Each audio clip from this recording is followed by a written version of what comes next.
Yeah.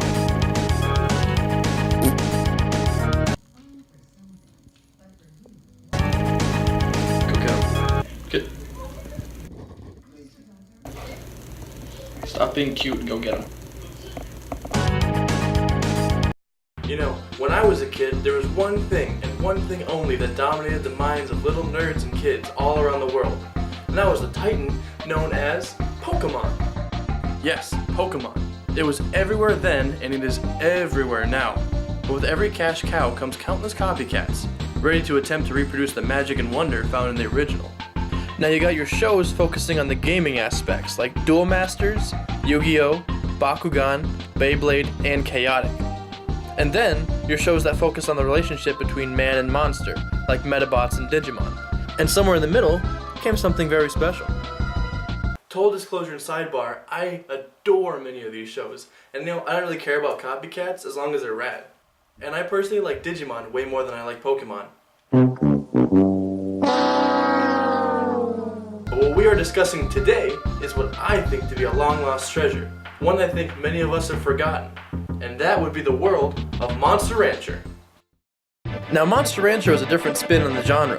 There's no doubt that it was inspired by Pokemon, considering the time it came out and the design. It screamed Pokemon. But this one took a clever spin on gameplay mechanics, and I think that's what granted Monster Rancher its cult following. Monster Rancher was released in late 1997 on the PlayStation console, and was advertised as a monster breeding game.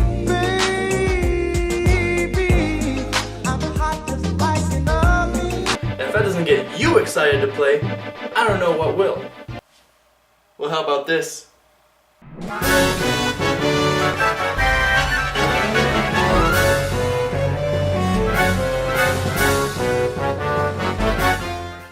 In this game, you get to raise your very own monster. A monster that can be one of 14 main breeds, and each have their own combinations from crossbreeding.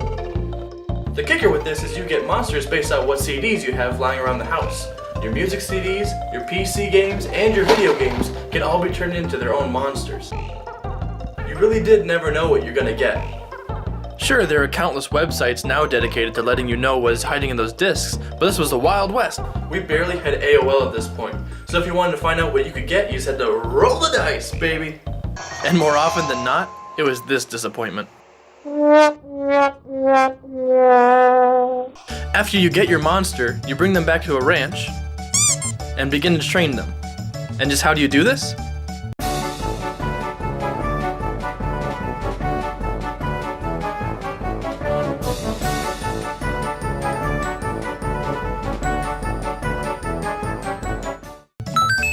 So after you raise stats by training, like strength, health, and speed, just what is your monster expected to do?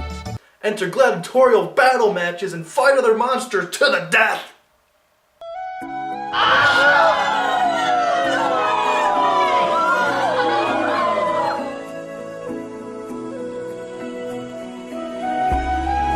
And you know the most intense part about all of this? If your monster gets too old, they get lost on an expedition, or they get their butt kicked in hard enough,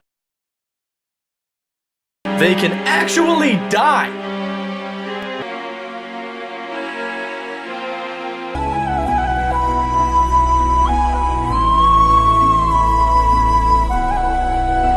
Even in the introduction to this game, it shows two monsters fighting, a dinosaur and a rock golem.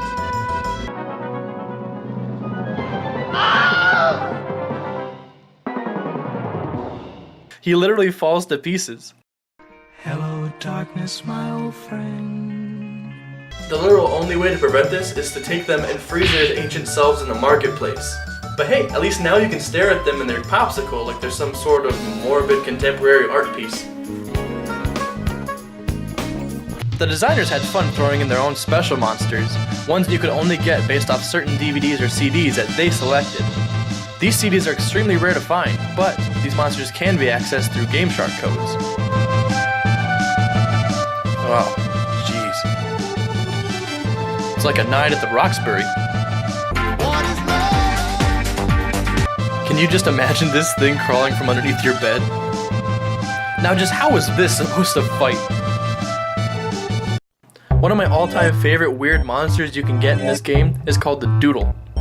Now this guy is really rare. You can only get him with the most specific of CDs, cheat codes, or items found in the game.